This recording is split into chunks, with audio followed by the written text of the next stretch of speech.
Voy a introducir a la siguiente conferencia y vamos a dar paso a una instancia especial de la jornada, la conferencia titulada Contexto y Desarrollo para impulsar el transporte fluvial en Sudamérica.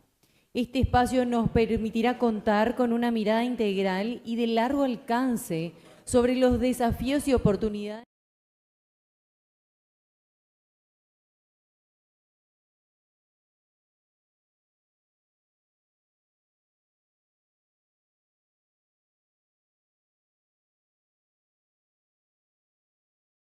doctor en Economía de la Pontificia Universidad Católica de Argentina. Es académico y consultor internacional, reconocido internacionalmente como experto en shipping y economía portuaria, así como en transporte e infraestructura, con un enfoque especial en la región de América Latina y el Caribe.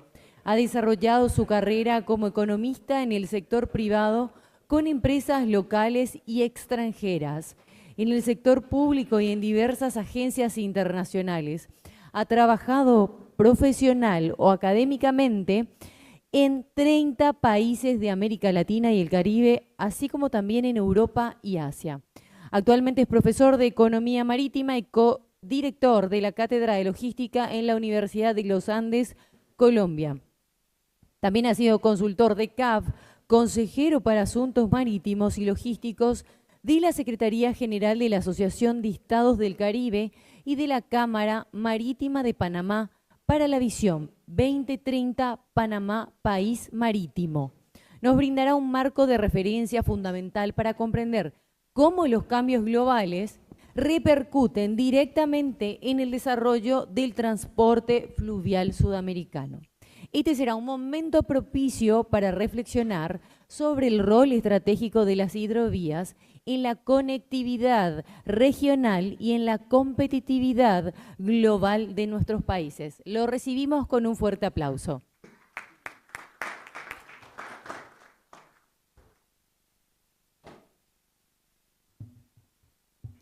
Muy buenos días a toda la audiencia, también la audiencia virtual.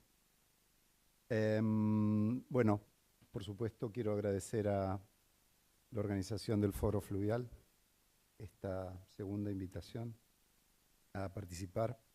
Y pues esto de lo que voy a hablar hoy es una emergencia, ¿no? Viene de lo que tratamos el año pasado en Montevideo, la Carta de Montevideo, y tratando de darle una, digamos, una visión de futuro, ¿no? Una visión aplicada hacia el futuro. Y para eso, por mi condición de académico, bueno, pues quiero presentar un fundamento teórico de lo que voy a presentar. Pero efectivamente en la Carta de Montevideo dice que para maximizar el uso de las hidrovías, de las vías navegables, en condiciones de sostenibilidad, en el sentido más amplio de la sostenibilidad, claro, se necesita promover un cambio de fondo en la forma en que las vías navegables son concebidas y son utilizadas. Y que el reto actual es dar un salto cuantitativo y cualitativo respecto a las soluciones pasadas, de las décadas pasadas, ¿sí? Toda vez que la problemática actual es mucho más compleja, diversa y dinámica. A partir de eso, y de un estudio que hicimos en la Universidad de los Andes, en Colombia, sobre el impacto que tiene el contexto internacional en la actividad logística marítima, fluvial, en consecuencia, por supuesto, y lacustre, asociada a esto, encontramos, voy a ser muy breve en esto para poder ir inmediatamente a hablar de lo que nos convoca, pero es el marco, digamos. Notamos que si uno hace un rápido repaso hacia atrás, últimos, por decir algo, 25 años, 30 años, de grandes shocks externos, ¿sí?, sobre nuestra vida, sobre la economía, sobre la sociedad, sobre la política, uno va a encontrar algunos hechos. Y si yo les propongo hacer esto, inmediatamente van a pensar en cosas, ¿no? ¿Verdad? La crisis en algunos de nuestros países del 2001, por supuesto la gran crisis económica, 2008, 2009, el COVID, pues, etcétera, etcétera. Y nos propusimos hacer un estudio un poco más detallado, ¿sí? Más profundo. Y nos propusimos medir científicamente, matemáticamente, el impacto que esto había tenido. Y encontramos varias cosas importantes, digamos. Primero, que los eventos son mucho más habituales de lo que uno cree. Y si uno mira 30 años o 25 años para atrás, también se da otro fenómeno, que es que además de ser muchos, cada vez son más recurrentes. ¿Sí? Si pensamos, por decir algo, últimos 10 años, gran crisis de la deuda, crisis en economías emergentes, incluso el Banco Central Europeo, por supuesto el COVID, ¿sí? Del que todavía no nos recuperamos. Toda la crisis logística emergente del COVID, todas las crisis, a ver, para no hablar tanto, 6 grupos, crisis económicas y financieras, por supuesto. Perdón, quiero dar un pasito para atrás y que no dije saludar a cuantos amigos que veo acá en la sala. Perdón por no haberlo dicho antes. Crisis económicas y financieras, crisis sanitarias, crisis tecnológicas. Voy a hablar un poquito de eso también. Me refiero a ataques tecnológicos, cada vez más frecuentes. 700 millones de ataques en un año, para que se den una idea, de los cuales nos enteramos poco. Bueno, crisis geopolíticas, crisis bélicas,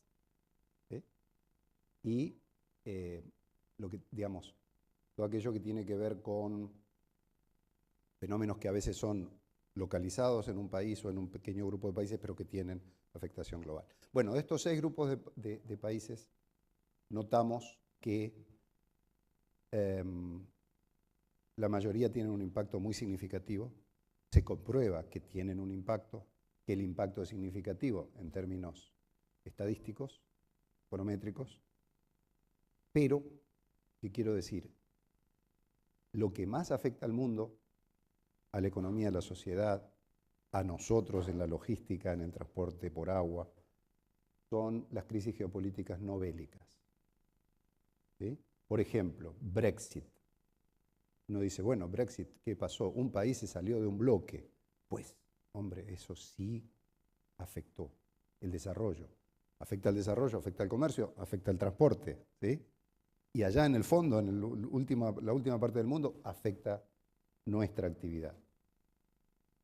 Guerras comerciales. La guerra comercial, iniciada con la primera administración del presidente Trump, tuvo efectos muy importantes. Esta otra lo estamos viendo, digamos, ¿sí? Y esto, digo, visto desde el punto de vista de medir, que es lo que hacemos los economistas, medir. ¿Sí? Lo que pensamos tiene unos efectos ciertos, no comprobables, no distorsionados, digamos. ¿Por qué traigo a colación eso? Porque, como decía la presentadora, ocurren cosas que pues, nos afectan, que nos enmarcan sin que veamos a diario esto en nuestra actividad. ¿Sí?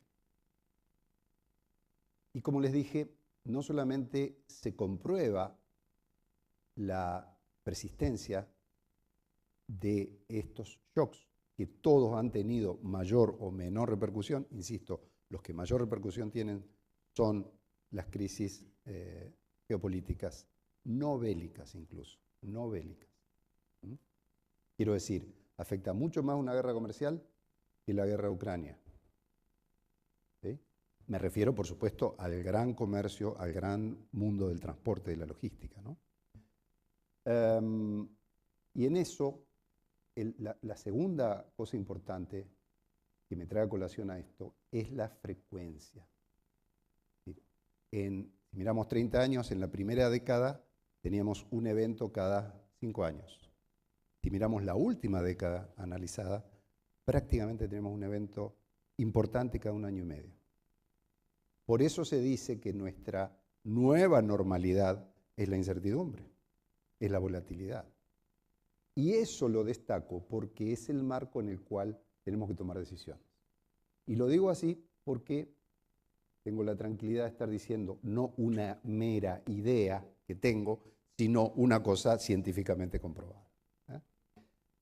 ¿Y qué tiene que ver esto con la Carta de Montevideo? Bueno, pues decíamos porque hay que pensar el desarrollo, la evolución de estas actividades a la luz del marco en el que estamos. Pensar soluciones que no repitan lo que hacíamos hace 30 años. No porque aquello haya sido malo, sino porque era lo que había que hacer posiblemente hace 30 años. ¿Eso significa que es lo que tenemos que hacer hoy? No.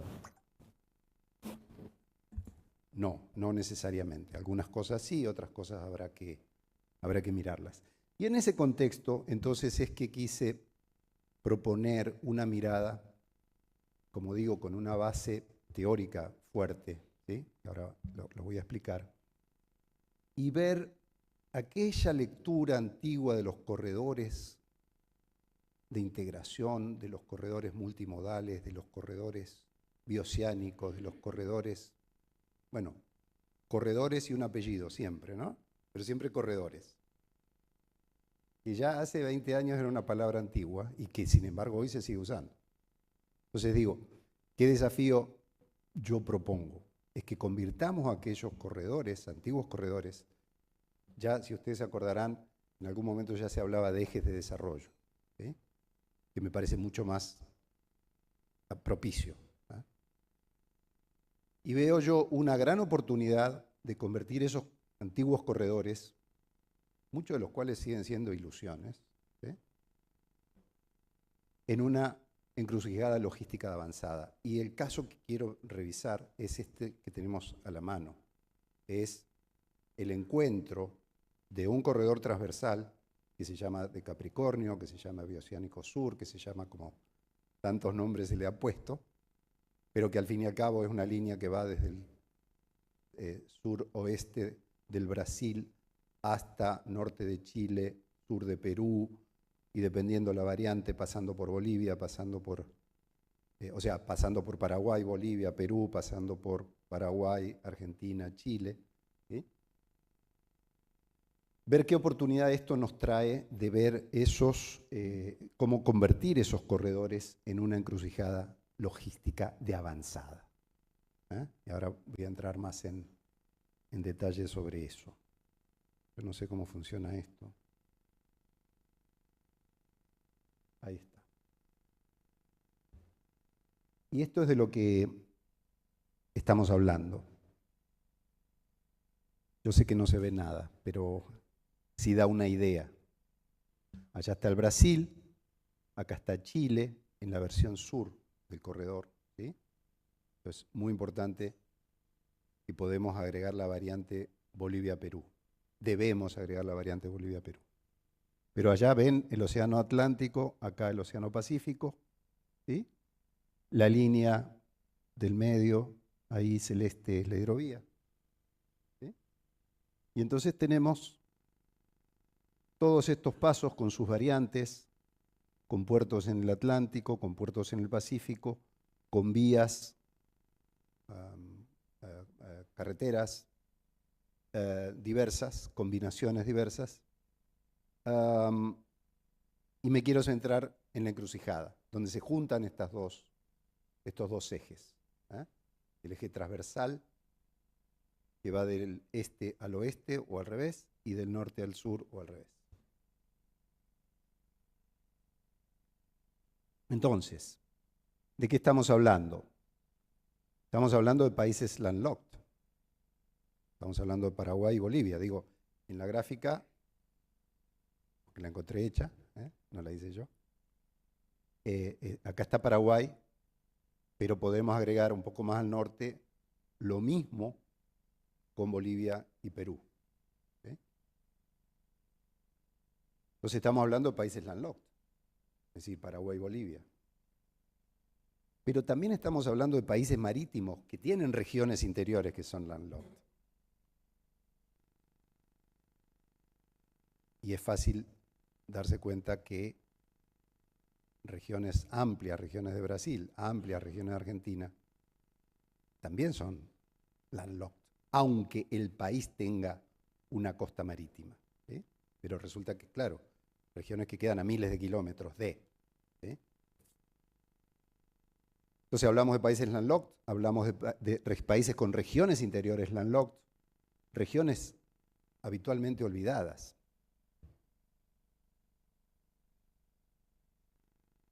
Pero que tienen un potencial enorme. Y estamos hablando de las oportunidades que se generan, de lo que yo quiero hablar hoy en especial, de la encrucijada entre dos corredores. ¿Cuál es el marco analítico? Pues el marco analítico son lo que los economistas llamamos las economías de red y de densidad. Las economías de red son los efectos que ocurren cuando el valor de un bien, de un servicio o un sistema aumenta con el número de usuarios que tiene. ¿Sí? No es lo mismo tener una facilidad instalada para 100 usuarios que tenerla para 1000 usuarios.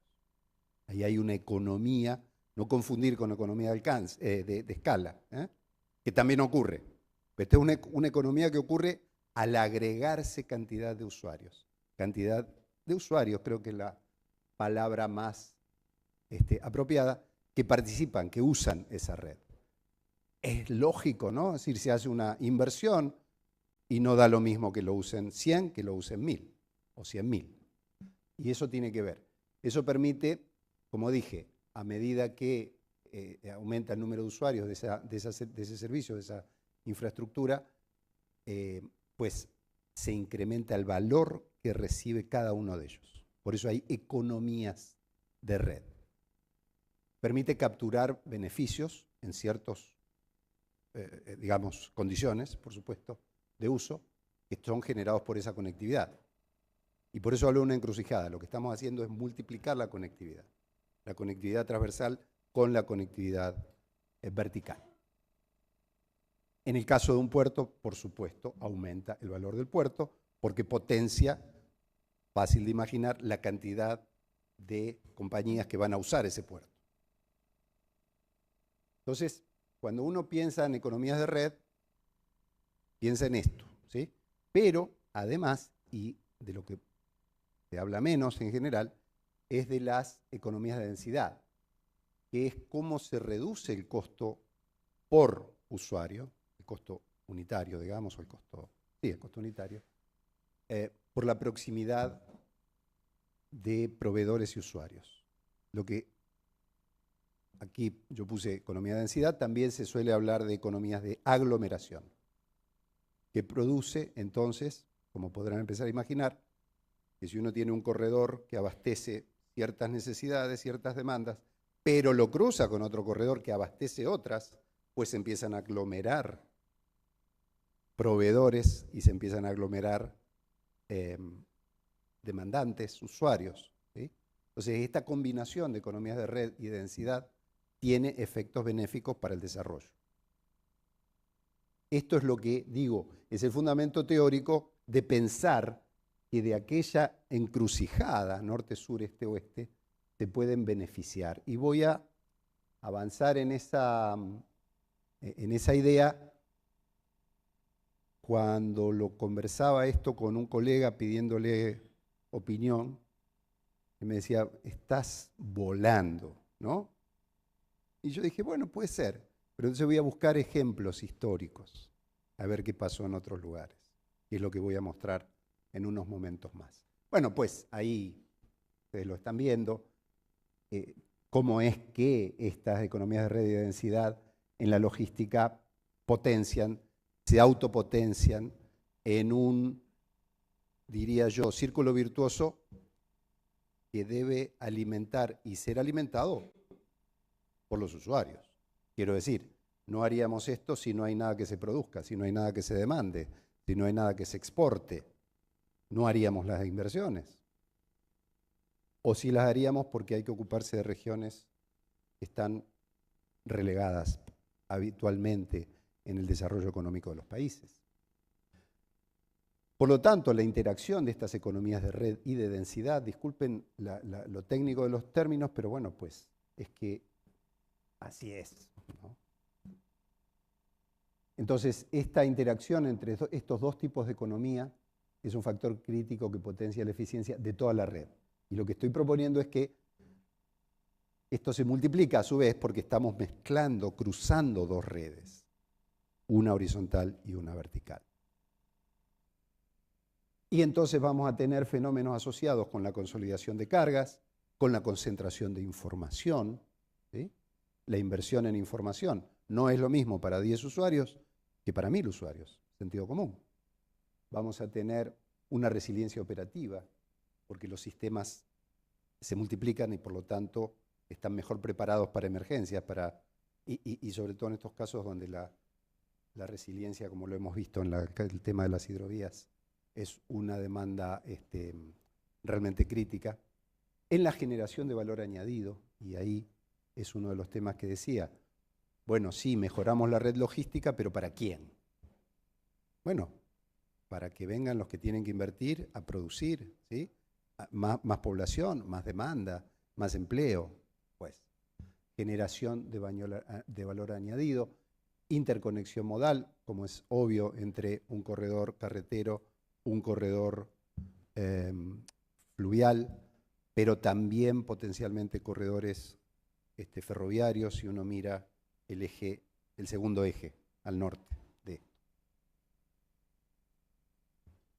Entonces dijimos, acá tenemos esta gran área, ahora está un poco más ampliado, lo ven mejor, pero siempre estamos hablando de un eje esquematizado, transversal, con sus propias, no sé si puedo...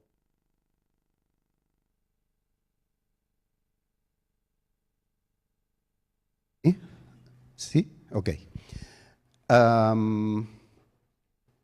Como vemos, bueno, esta es la hidrovía, este es el eje transversal, ¿sí? Y ahí yo digo, veo tres zonas diferentes de impacto. Claramente, las zonas más próximas al océano, ¿sí? Las más próximas al océano tienen beneficios de la integración logística, tienen beneficios de la red, tienen beneficios de la aglomeración, sin duda.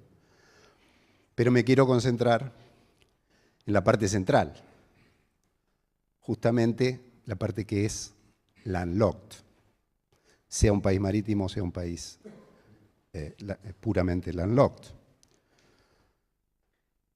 Esta encrucijada, eso es de lo que quiero poner más fuerza, digamos, en esta presentación. Y voy a entrar en detalles.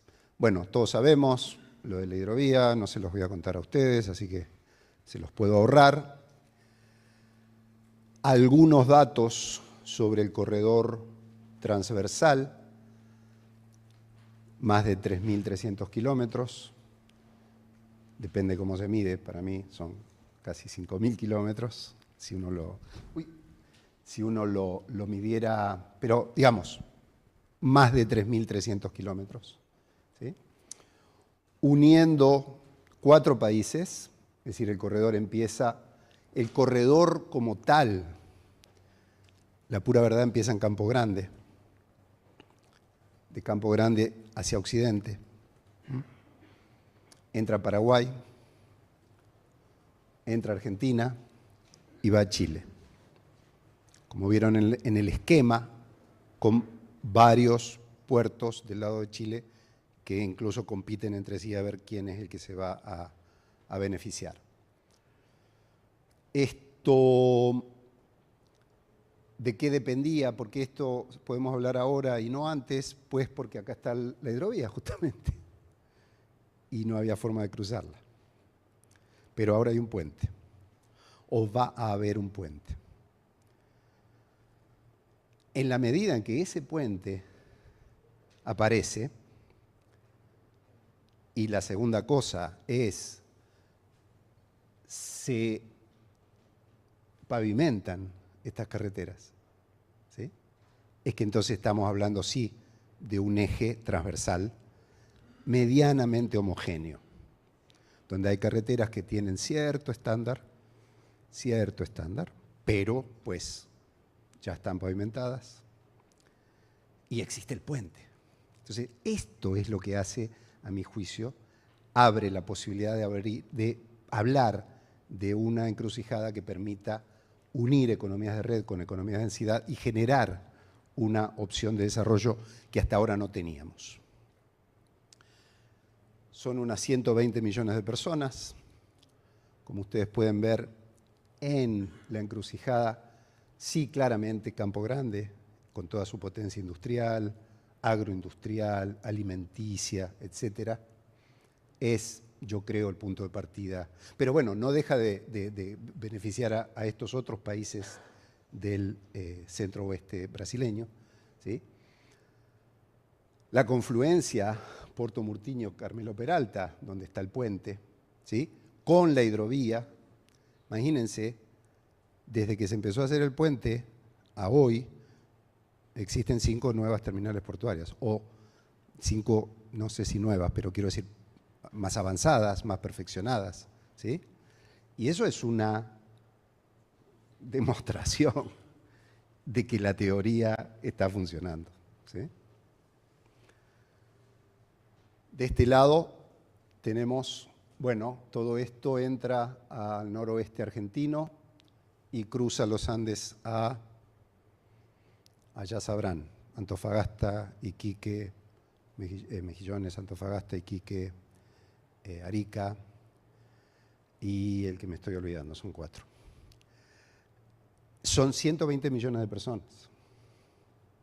Son 120 millones de personas en este pedazo. En este pedazo, ¿sí? Acá es la confluencia, para orientación geográfica, digamos. El puente.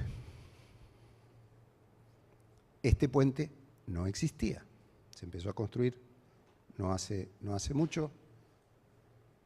Hoy estamos ya con un 82% de avance en el puente. Bueno, ahí lo están viendo. La pavimentación de la carretera que va desde Carmelo Peralta hacia Occidente está avanzando. Ahí están los datos, pues avance, pequeño avance, pero se está haciendo, ¿eh? Ya no son ideas de que sí, qué lindo cuando hagamos la pavimentación. Bueno, pues quizás no ha avanzado tanto, ¿sí? 8, 10, 15%, 20%, pero está haciéndose. Hay diversos avances en las obras, en esto no me voy a detener en la parte de hidrovía porque ustedes lo conocen muy bien. Y acá es donde quería llegar. Esta es una encrucijada, pero ¿dónde hay otras encrucijadas en el mundo? Acá es donde mi amigo me dijo que yo estaba volando. Bueno, alguno habrá estado volando hace 100 años, ¿no? Y hoy son estos. Tanto en los casos portuarios, me voy a detener un poquito en Lázaro Cárdenas, porque me parece un caso especialmente valioso, donde uno dice, no, si las cosas se quieren hacer, si hay voluntad, si hay inversión, funciona. No tengo que pensar necesariamente en Rotterdam, o en China, ¿sí? O en Singapur. Los centros intermodales continentales, como Chicago, Duisburg o Shenzhou en China, o hubs aéreos. Lázaro Cárdenas es un buen ejemplo. Lázaro Cárdenas es un puerto, o sea, está en el Océano Pacífico mexicano. Conozco muy bien ese caso. Lázaro Cárdenas hace 20 años no era nada. Sí, había unas instalaciones, pero no tenía ninguna importancia sustantiva en la actividad comercial y portuaria de México, ¿sí? Lázaro Cárdenas se une con un ferrocarril que a su vez se beneficia del tratado del TIMEC, el tratado México, Estados Unidos, Canadá. Y llega un ferrocarril. ¿Sí? Y el ferrocarril cruza México, entra a los Estados Unidos. Hoy por hoy, Lázaro Cárdenas es el tercer puerto más importante de México. ¿Sí? Y es un puerto que vive de ser una encrucijada logística. La mitad de su actividad hoy es una carga que viene de Oriente y se va a México y a los Estados Unidos y a Canadá. ¿Sí? Y se transformó de la nada prácticamente al tercer puerto de México. Estamos hablando que ese puerto mueve más contenedores que toda la Argentina y Paraguay juntos. Es un caso que hace 20 años no existía. ¿Sí? Otra vez, la encrucijada, esta vez continental. Acá estamos hablando de una hidrovía y un corredor carretero transversal. Entonces, ¿cuál es la hipótesis que quiero plantear? Bueno, pues que esa confluencia estratégica de corredores en el nodo Carmelo Peralta, Puerto Murtiño, es potencialmente un modelo de desarrollo logístico que tiene quizás la chance de replicar lo que hace 100 y algo de años era Chicago, ¿sí? O Duisburg. ¿Por qué? Porque, igual que Chicago, está en la confluencia de una hidrovía y en aquel caso, en aquellos años, de unos corredores ferroviarios, principalmente ferroviarios. Esto antes del gran desarrollo carretero de los Estados Unidos, que fue mediados de los años 50. Pero antes era ferrocarril. Era ferrocarril, hidrovía.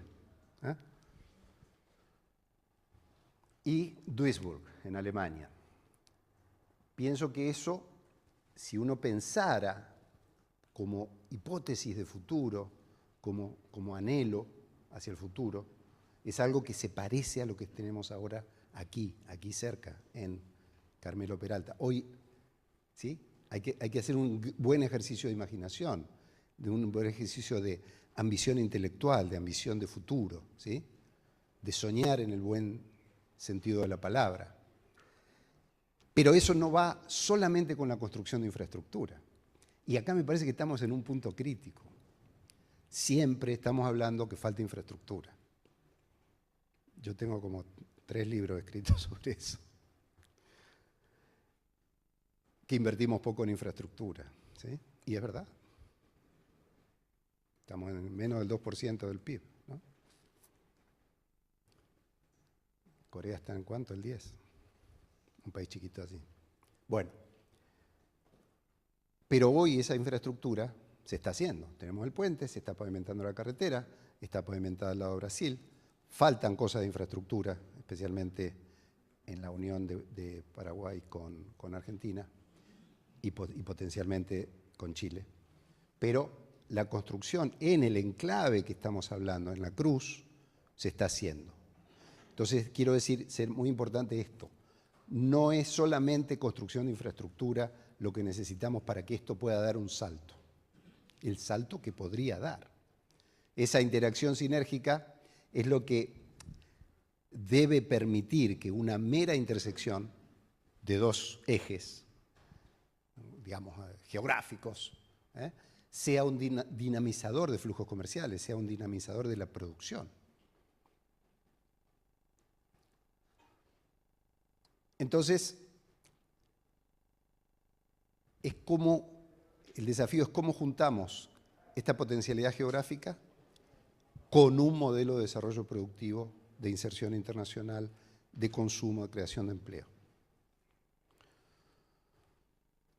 Bueno, hablando específicamente sobre ese nodo Carmelo Peralta, Murtiño, en la hipótesis que estamos planteando, bueno, pues tiene una posición geoestratégica central, claramente en una región olvidada por muchos años.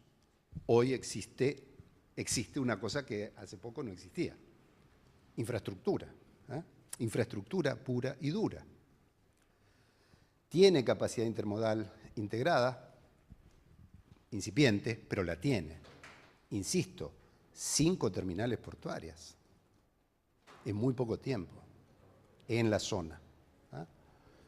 Generación de externalidades positivas, una conectividad transversal que busca unir lo transversal, digamos, lo que se llama bioceánico, potencialmente bioceánico, con lo longitudinal. Esta es la zona, la frontera de Brasil con Paraguay, por acá Puerto Murtinho, por acá Carmelo Peralta, por acá viene el puente, todavía no aparece en Google Earth. Así se ve hoy Carmelo Peralta, de aquel lado Puerto Murtinho, acá está el puente famoso, foto un poquito ya pasada, porque como digo, hoy está 82% de avance. Pero se ve, ¿no? Está ahí, es concreto. Terminales, esta es una de 5 terminales en la hidrovía. Y aquí quiero ir a Duisburg. Yo digo que esto es lo que a mí me permite pensar que esto no es solamente que tengo ganas de que las cosas sean más lindas, de que tengo ganas de soñar. Esto es Duisburg en los años, yo diría, menos de 100 años atrás. ¿Qué vemos ahí? Barcazas, un par de terminales portuarias que cargan con esa tecnología que vemos ahí. Poco menos de 100 años atrás. Esta foto es de los años 70. Acá está el río, nuestro río Paraguay aquí. Y empieza la interconexión, el puente. Entonces, de esto a esto, pasaron décadas, ciertamente, pero pasó mucha voluntad de crecer. Pasó mucha voluntad de invertir. Donde la posición estratégica de la encrucijada que tiene Duisburg fue el imán para atraer inversiones productivas, para producir, para comercializar. Hoy por hoy, Duisburg es el extremo europeo de lo que empieza en China, a través de ferrocarriles y a través de carreteras. ¿Sí? Por lo tanto, esta foto, que es del año pasado, quizás dentro de 10 años va a ser muchísimo más grande. ¿Por qué? Y esto es parte, me parece importante del mensaje. No es solamente infraestructura. Ahora hay que ponerlo, invertir, generar trabajo, generar producción y ganarse ese crecimiento. Entonces, todo eso, ¿por qué se hizo en Chicago? ¿Por qué se hizo en Duisburg? ¿Por qué se hizo en los otros ejemplos que puse en una de las láminas? Bueno, porque convergen las economías de red y las economías de densidad, a partir de lo cual el costo es menor, el costo logístico es menor, a partir de lo cual se generan ventajas para la producción, para ser más competitivos. Esto, insisto, el río existe, la carretera ahora existe, el puente ahora existe, ¿sí? Ya no tenemos la excusa de antes, de que era que no teníamos infraestructura. Ahora está empezando a verla. Bueno, ¿qué efectos tienen las economías de red? Bueno, no solamente sobre la actividad, sino también sobre la educación, pero también sobre actividad concreta. Todo esto implica servicios a buques, con todo lo que servicios a buques, barcazas o lo que sea, todo, como dice la definición, ¿no? Todo artefacto naval, que bla, bla, bla. Bueno, todo eso requiere habituallamiento, combustible, personal, ida y venida del personal, el intercambio de tripulaciones, salud, carga, descarga, mantenimiento, ¿sí? Esto es economía de aglomeración. Es decir, al momento en que se juntan estas dos cosas, vienen más servicios, más buques. Bueno, pues los buques requieren todo esto. Hay servicios a la carga, por supuesto. Todos los servicios a la carga que uno se puede imaginar, que ahí hicimos una mención rápida. Servicios, todo lo que son los ancillary, ¿no? los servicios, las actividades complementarias. Y esto para poner un ejemplo en lo que eso significa para la parte acuática, ¿no? La parte terrestre, la transversal, tiene su equivalente. Mecánicos, hoteles, restaurantes, bien. Entonces, sigue habiendo estudios que hablan del crecimiento potencial de tráficos en la hidrovía, tanto para Argentina, como para Brasil, como para Paraguay, como para Bolivia, ¿sí? Digo, paso esto porque este es un ámbito en el que estas cosas se conocen. Uruguay, por supuesto. Y algunas conclusiones. El resultado, el efecto sistémico, ¿sí? de la unión, de la encrucijada de estas dos redes, con los efectos teóricos de la densidad y la red que mencioné. Por supuesto, impulsa el volumen de comercio, facilita la inserción en cadenas de suministro globales. Hay amplias regiones interiores de Paraguay que producen, que a través de esto pueden insertarse en el comercio internacional de manera más efectiva, ¿sí? Maximiza la utilización de recursos. Eso es, al final, el efecto de la economía de red y de la economía de aglomeración. Optimiza el reparto modal de las cargas. Algunos factores críticos, por supuesto, la alineación estratégica, ver qué pasa en la relación entre transportistas y terminales, ver cómo es el marco regulatorio que favorezca la inversión en estas actividades. La digitalización, por supuesto, infaltable, imposible hoy pensar en ser más eficiente y insertarse en la gran economía internacional con papeles, ¿verdad? Restricciones regulatorias que nuestros países aman a veces imponer, pero que son al final negativas, son contraproducentes y que son una de las grandes demandas en los dos ejes, ¿no? En el eje transversal, en el tráfico, en la libre circulación, por carretera, o también en el eje norte-sur, en la hidrovía, tienen estos efectos negativos sobre los cuales, digo yo, alguna vez vamos a aprender y a ponernos de acuerdo más fluidamente en no poner restricciones artificiales. Quiero volver a aquella noción de abandonar la idea de corredor para ir a de corredor simplemente de transporte, ¿no?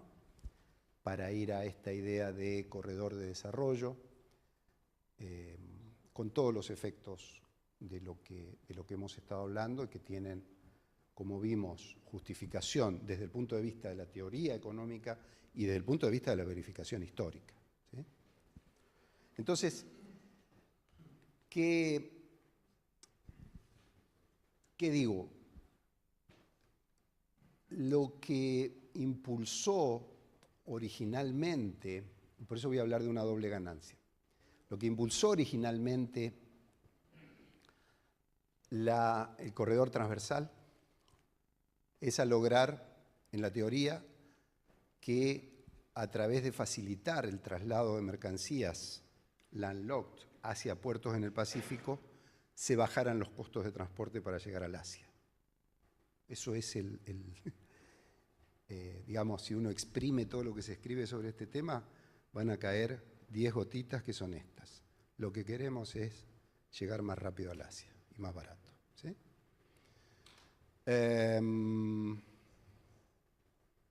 Tengo mis dudas de que cruzar la cordillera de los Andes, pero no quiero ser aguafiestas, digo, por eso lo vamos a ver, ¿no? En la práctica. Si el tipo que tenga que pagar eso versus pagar otra cosa, es el que va a decidir y va a decir quién tenía la razón, ¿no? Por ahora, digo, hay una idea de que entonces todas estas cargas de por acá o de por acá se van a poder ir a un puerto por acá y se van a subir a un barco para ir más rápido al Asia. Ese es un objetivo. Y yo digo, bueno, vamos a ver. Pero creo que hay una doble ganancia. En el área de la encrucijada, y acá está Mariscal Estigarribia, en el área de la encrucijada lo que estamos haciendo es duplicar la disponibilidad de servicios logísticos. Imaginemos a alguien, como los economistas hablamos, ¿no? En el margen. Alguien en el margen diciendo, ¿me voy al Pacífico? O digo, ¿qué hago? Me vuelvo para acá, a donde estos servicios se han visto beneficiados de la red, de la densidad, mejores servicios, más cantidad de servicios, más disponibilidad, y me salgo por acá. ¿Sí? Entonces, ¿por qué lo digo así? No porque esto sea una verdad histórica inmutable. Digo porque todavía para que esta conexión sea fluida, todavía faltan muchas obras. Falta terminar esas carreteras, falta la conexión acá. Esta conexión requiere también una inversión importante que todavía no está. Entonces, mientras tanto, si bien es verdad que toda esta parte es lo que les mostré, se está avanzando, ¿sí? En la carretera, en la pavimentación, ¿sí? Bueno, ojo, falta todavía perfeccionar este cruce y hacer estos, ¿sí? Y cruzar la cordillera, acá. Pero entonces digo yo, mientras tanto, ¿qué vamos a tener? Una carretera pavimentada. Entonces a lo mejor le estamos dando la doble opción al exportador, ¿sí?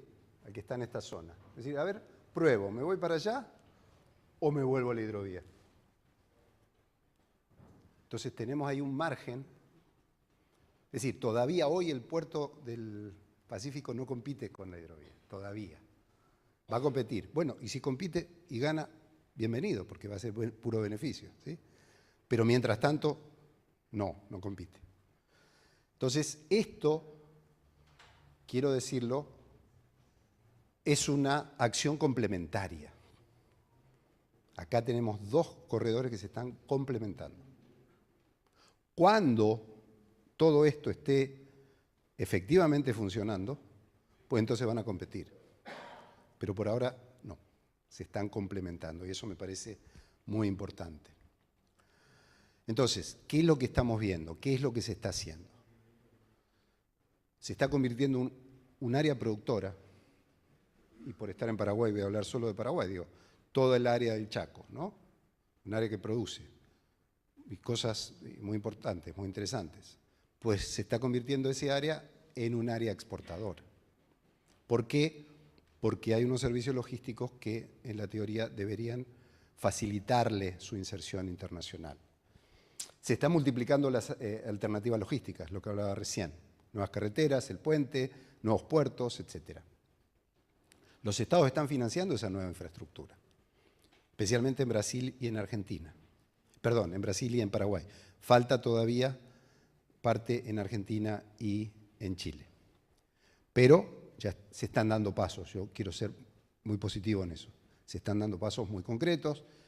Uno ve el puente donde hace 3 años no había nada. Ahora se ve el puente, se ve la pavimentación, se ve el trabajo en la carretera.